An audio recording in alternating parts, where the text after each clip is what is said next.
नमस्कार दोस्तों, आप देख रहे हैं मनोरासन एजुकेशन चैनल में। एक बार फिर आपके सामने एक नई वीडियो लेकर प्रस्तुत हूँ और आज इस वीडियो में बात करूँगी आरपीएससी सेकंड ग्रेड की जो भी बच्चे तैयारी कर रहे हैं उनके लिए मैं ये रणनीति लेकर के आई हूँ कि कैसे आप मैक्सिमम से मैक्सिमम मार्क्स स्कोर कर सकते हैं अपने एग्ज़ाम में।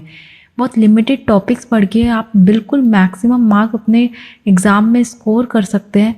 इस बारे में मैं आज आपको बताऊंगी पूरी स्ट्रैटेजी, पूरा प्लान, कौन सी बुक्स आपको पढ़नी है, कैसे पढ़ना है, क्या आपका शेड्यूल रहना चाहिए, सब पे बात करूंगी एक एक करके।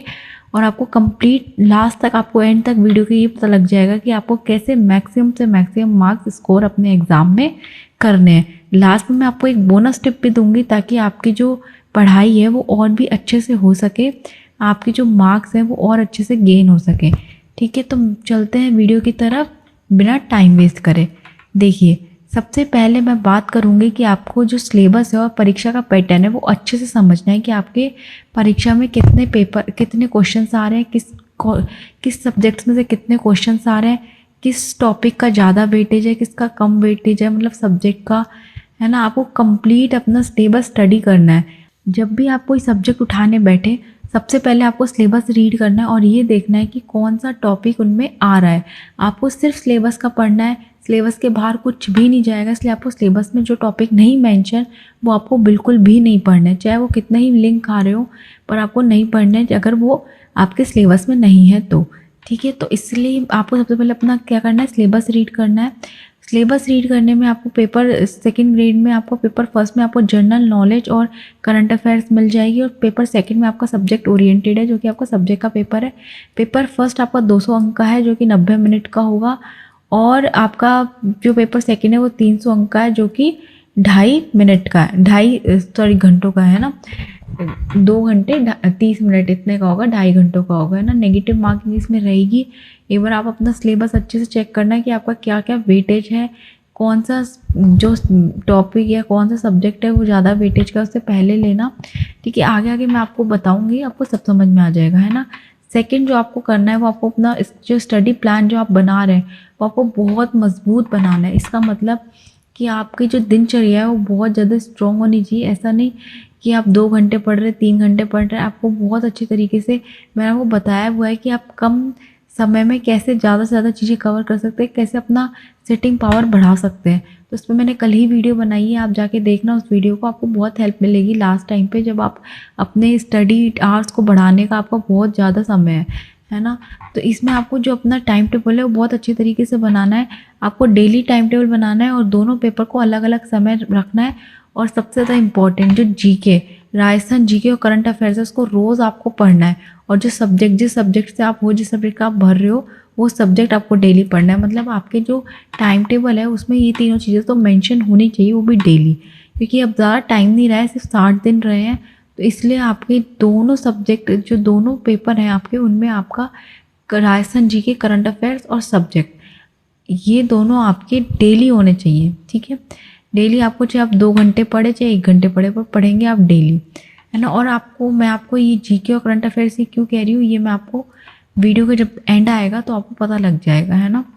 अब आपको थर्ड कौन सा करना है, आपको पिछले वर्ष के पेपर को हल करना है। प्रीवियस ईयर पेपर्स करने बहुत ज़्यादा ज़रूरी है। कोई भी परीक्षा की तैयारी जब तक अधूरी है, जब तक उसके प्रीवियस ईयर पेपर्स क्वेश्चंस आपने नहीं करे, क्योंकि प्रीवियस ईयर क्वेश्चन से आपको बहुत ज़्यादा आइडिया लग जाएगा कि आपको कैसे क्वेश्चंस पूछे जा रहे हैं आपसे, कैसे क्वेश्चंस का आपको जवाब देना है, किस तरह के जवाब देना है ना। और कौन से टॉपिक आपको पढ़ने हैं, कौन सा सब्जेक्ट ज़्यादा पढ़ना है, आपको बहुत सिनेरियो पूरा मतलब ऐसा पता लग जाएगा अगर आप प्रीवियस ईयर क्वेश्चंस करेंगे। तो प्रीवियस ईयर क्वेश्चंस बहुत ज़रूरी है अगर आपको ज़्यादा से ज़्यादा अपना एग्ज़ाम में स्कोर करना है, तो है ना। आरपीएससी के पिछले 5 से 10 वर्षों के पेपर आपको देखने हैं। आरपीएससी फर्स्ट ग्रेड का पेपर अभी अभी हुआ है तो आपको वो भी देखना है ना। जो 23 जून से पेपर स्टार्ट हुए हैं आरपीएससी फर्स्ट ग्रेड के, आपको वो भी सॉल्व करना है। इससे प्रश्नों की प्रकृति और महत्व के टॉपिक समझ आएंगे। मॉडल पेपर या मॉक टेस्ट कौन से देने, आपको ये भी समझ में आएगा और ये भी पता लगेगा कि मॉडल पेपर और मॉडल टेस्ट कितने देने हैं और किस तरह देने हैं। तो आपको इससे पूरा सिनेरियो पता लगेगा जब आप प्रीवियस ईयर क्वेश्चंस देंगे। ये आपके लिए बहुत ज़्यादा ज़रूरी और बहुत ज़्यादा मददगार साबित होंगे। जब तक आप पीवाईक्यूज़ और क्वेश्चंस नहीं करेंगे आपकी तैयारी अधूरी है। अधूरी तो क्या, आपकी तैयारी हुई नहीं है। जितने ज़्यादा क्वेश्चंस करोगे उतना ज़्यादा हेल्प मिलेगी। और आप क्वेश्चंस ऐसे तो करो ही, मैनुअली तो खुद करो ही, लेकिन आप एक यूट्यूब वीडियोस भी बहुत सारी डली होंगी सेकंड ग्रेड क्वेश्चंस की, बहुत सारी यूट्यूब वीडियोस होगी, उसको देखो कि वो कैसे आंसर दे रहे हैं, कैसे क्वेश्चंस को हल कर रहे हैं, उनका तरीका देखो। उससे क्या होगा कि आपको जब भी क्वेश्चंस करोगे ना तो आपको सॉल्व करना आएगा क्वेश्चन, क्योंकि सॉल्व करना भी क्वेश्चंस आना चाहिए, उसमें भी एक ट्रिक है, वो आपको आनी चाहिए कि कैसे अपन क्वेश्चंस को सॉल्व करें। ठीक है, तो आप 5 से 10 वर्षों के लिए आपको प्रीवियस ईयर पेपर्स करने हैं। ठीक है, अब देखिए उस अगला आता है महत्वपूर्ण टॉपिक, सबसे ज़्यादा इम्पोर्टेंट कि आपको पता होना चाहिए कि कौन से आपके सब्जेक्ट में कौन सा टॉपिक महत्वपूर्ण है ना। तो मैं आपको बता देती हूँ, पेपर फर्स्ट के लिए आपको राजस्थान का इतिहास, भूगोल और कला संस्कृति, ये आपको अच्छे से प्रिपेयर करनी है, और एक राजस्थान का करंट अफेयर्स आपको अच्छे से प्रिपेयर करना है। अगर आप ये दोनों चीज़ अच्छे से कर लोगे तो आपके 50 जो क्वेश्चन है वो इनमें हो जाएंगे लमसम। ठीक है, 40 क्वेश्चन इसके आएंगे और 10 क्वेश्चन इसके, तो 50 क्वेश्चन आपके इससे बनते हैं। तो आपको 50 मेरे को पेपर मतलब क्वेश्चंस का आपको अच्छे से प्रिपेयर करना है। इसका मतलब आपको राजस्थान का करना है और एक राजस्थान करंट अफेयर, सिर्फ राजस्थान 50 नंबर का है ना। तो आपको ये चीज़ अच्छे से प्रिपेयर करनी है।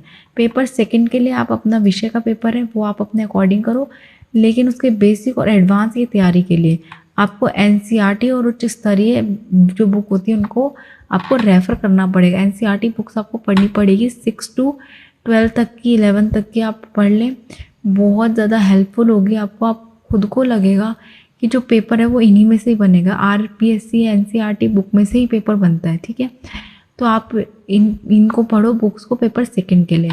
ठीक है, अब 5वें पॉइंट पे आते हैं अपन की शॉर्ट नोट्स बनाएं जब भी आप अपनी तैयारी कर रहे हैं, क्योंकि अभी 60-70 दिन है आपके पास, तो आप अपनी तैयारी कर रहे हैं, अपनी तैयारी में शॉर्ट नोट्स बनाते चले। जिस जैसे आप पढ़ रहे हैं या रिवीजन कर रहे हैं तो उनके शॉर्ट नोट्स बनाए, है ना, बहुत ज़्यादा हेल्पफुल होंगे लास्ट टाइम पर रिविज़न करने के लिए। हर टॉपिक के रिवीजन नोट्स तैयार कर ले, फॉर्मूला, तिथियाँ, महत्वपूर्ण तथ्य बार बार रिवाइज करते रहें। शॉर्ट नोट्स बनेंगे तो आप उनको डेली रिवाइज कर पाएंगे और ये बहुत हेल्पफुल होगा आपके लिए। जब भी आप पेपर देने जाएंगे तो कभी कभी इतनी ज़्यादा छोटी बेसिक चीज़ें माइंड अटैक कर जाती हैं कि हम उनमें भी कंफ्यूज होने लगते हैं। तो जो कन्फ्यूज़न है ना वो बिल्कुल हट जाएगा अगर आप शॉर्ट नोट्स बनाएंगे, उसे डेली पढ़ेंगे तो, है ना। नेक्स्ट पॉइंट पे आता है कि हमें टाइम मैनेजमेंट और मॉक टेस्ट, ये दोनों देना है। टाइम मैनेजमेंट मतलब कि आपको पढ़ाई को भी अपने समय देना है और मॉक टेस्ट को भी समय देना है, और इन दोनों का रिवीजन भी करना है आपको, है ना, और इन दोनों के शॉर्ट नोट्स बनाने हैं आपको। तो मतलब आपको पूरा टाइम का ऐसे मैनेजमेंट करना है कि आप एक दिन का जो पूरा दिन है वो बहुत अच्छे से एफिशिएंट वे में बनाओ, पढ़ो भी, उसके टेस्ट भी दो, 1-2 मॉक टेस्ट दो, शॉर्ट मॉक टेस्ट आते हैं वो दो। ठीक है, जो भी गलती आ रही है उन्हें लिखो, नया भी पढ़ो, कुछ नया होता है वो भी पढ़ो, है ना। तो आपको इस तरह अपना टाइम का मैनेजमेंट करना आना चाहिए। ये मैनेजमेंट आपका खुद का होता है, लेकिन फिर भी मैंने आपकी बहुत कुछ हेल्प के लिए मैंने वीडियोस डाली हुई है, टिप्स फॉर एग्ज़ाम, आप उसमें जा के देख सकते हैं, प्लेलिस्ट बनाई हुई है, आप जाके देखना। रिवीजन के लिए अंतिम 1 महीना रखें, है ना, लास्ट का 1 महीना आप रिवीजन के लिए रखें। 1 महीना ज़्यादा हो गया तो 15 दिन तो आपके रिवीजन बहुत अच्छे से होने चाहिए, है ना। टाइमर लगाकर मॉक टेस्ट दें ताकि परीक्षा के समय प्रबंधन हो सके। ठीक है, गलतियों को चिन्हित करें और उसे सुधारिए, बहुत ज़रूरी है। 7वां पॉइंट है आपका हेल्थ और माइंड, इन पर ध्यान दे। देखिए हम पढ़ाई पे ध्यान देते हैं लेकिन हम अपनी हेल्थ भूल जाते हैं पढ़ाई के आगे, और जो कि सबसे ज़्यादा ज़रूरी है, जो आपकी की है वो हेल्थ है। ठीक है, रोज़ थोड़ा थोड़ा वॉक करें, मेडिटेशन करें, नींद पूरी ले, कम से कम 6 से 7 घंटे की आपकी नींद होनी चाहिए ताकि आपका दिमाग जो है वो ताज़ा रहे। ठीक है, और लास्ट में आपका टॉप बुक्स, जैसे मैं बता देती हूँ कुछ, आप टॉप बुक्स पढ़ें, अच्छा मटेरियल पढ़ें, जैसे कि राजस्थान जीके के लिए आप लक्ष्मीकांत भारद्वाज की ले सकते हैं, राजस्थानी अध्ययन ले सकते हैं, स्प्रिंग बोर्ड के आरएस के नोट्स हैं आप वो रिकमेंड कर सकते हैं ना, वो सब आप पढ़ सकते हैं। मतलब आपका जो बुक्स है ना वो बहुत अच्छी होनी चाहिए। भारतीय संविधान आप एम लक्ष्मीकांत से पढ़े, सब्जेक्ट पेपर आप एनसीईआरटी उच्च स्तरीय गाइड इनसे कर सकते हैं, है ना। तो मैंने कंप्लीट आपको बता दिया कि आप कैसे मैक्सिमम से स्कोर करें। अगर आप ये चीज़ें अपनाओगे तो आपका जो स्कोर है वो मैक्सिमम आराम से होगा, आपको कोई दिक्कत नहीं आएगी, आपकी पढ़ाई बहुत अच्छे से होगी। ठीक है, तो इस वीडियो में इतना ही रखते हैं, मिलते हैं अगली वीडियो में। अगर आपको ये वीडियो हेल्पफुल लगी हो तो वीडियो को लाइक करके चैनल को सब्सक्राइब कर दें। धन्यवाद वीडियो देखने के लिए। जय हिंद, जय भारत।